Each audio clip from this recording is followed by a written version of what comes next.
श्रीमद् भागवत एवं भागवत को अपने जिंदगी में कैसे सार किया जाए, इसे लेकर के सरलता से बता रहे हैं आचार्य पंडित पंकज मिश्रा जी। आज के जो हाईटेक युग है, इसमें खास करके युवाओं को धर्म के प्रति रुचि एवं श्रीमद् भागवत कथा का श्रवण कर अपने जीवन को सार्थक बनाने एवं सत्य के मार्ग में चलने को लेकर के सरलता से पंकज मिश्रा जी बता रहे हैं। भागवत कथा, श्रीमद् भागवत कथा आज के युवा लोग किस ढंग से अपने जीवन में सार करें ताकि उनका जो संतान है, खास करके सनातन, उनका उद्धार हो सके। देखिए, ये भागवत कथा है, बड़ी सहज और सरल है।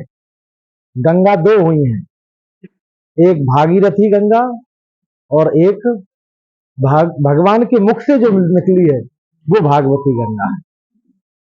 तो आज के समय में तो इतना सरल साधन है, कहीं भी आप जाएं, कैसे भी जाएं। तो यदि मैं तो ये कहता हूं, समय नहीं मिलता है और 10 मिनट यदि हम किसी भी घर में ठाकुर जी के सामने अगर भागवत जी का एक अध्याय का एक श्लोक भी अगर पढ़ लेते हैं तो हमारे जीवन का कल्याण करती है। और दूसरी बात, जगह जगह कथा होती है, जब तक बच्चों को उस मार्ग में नहीं लगाओगे तो वो समझेंगे कैसे। जाने बिन न होए प्रतीति, बिन प्रतीत होए नहीं प्रीति। जिस भागवत को हम समझ नहीं सकते हैं, केवल हमने सुनाई है। कई लोग क्या करते हैं कि भागवत की जगह कहते हैं महाराज जी भागवत गीता का बहुत सुंदर उपदेश दिया, बल्कि गीता जी एक अलग पार्ट है और भागवत जी अलग है। तो जब तक हम उनको जानेंगे नहीं, सुनेंगे नहीं, संतों का संग नहीं करेंगे, जब तक कैसे आता है। तो हम जाएं सत्संग में, जगह जगह जहां भी कथा होती है, तो अपने बच्चों को भी प्रेरणा दें, भैया 3 घंटे मत बैठो, 4 घंटे मत बैठो। लेकिन क्लास में जब बच्चा जाता है छोटा, तो पहले उसको खिलौने से खिलाया जाता है।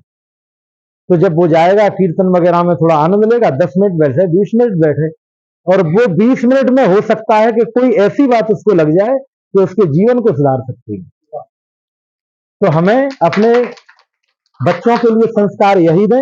हम जो कहते हैं ना कि पिक्चर देखने चले जाओ, खेलने चले जाओ, एक समय ऐसा भी रखना चाहिए पढ़ाई के साथ साथ कि हमें ग्रंथों का भी अध्ययन करना चाहिए, संतों के पास में भी भेजना चाहिए, कथा में भी भेजना चाहिए।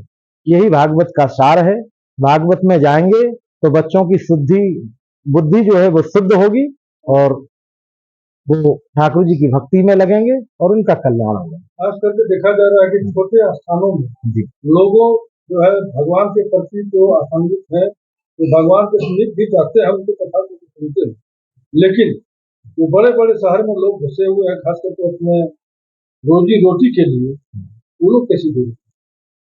अब जो लोग खास करके स्टाइलिस्ट हो गए हैं, टेक्निक हो गए हैं, अब उनके लिए तो ये है कि देखो भाई, जब तुम आओगे नहीं पास में, ठाकुर जी तो ये कहते हैं कि एक बार थोड़ा 2-4 कदम तो आप चल के देखो।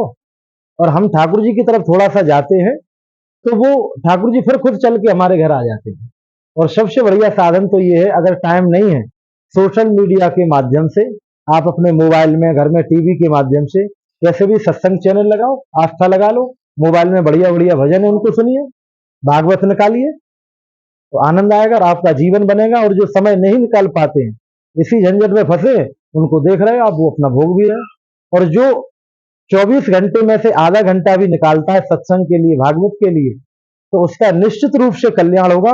और उसका परिणाम ये सामने बाबूजी बैठे, इन्होंने जीवन भर भजन किया है और उसके भजन का प्रताप ये देखिए कि सारे सब बच्चे लगे हुए हैं, उन्हीं के भजन का प्रताप है आज भागवत कथा हो रही है। हर व्यक्ति करा नहीं सकता है, लेकिन जिनके ऊपर ठाकुर जी की पूर्वजों का विशेष आशीर्वाद होगा, वही ये सत्संग में उसकी रुचि होती है और वही भागवत कथा सुन पाता है।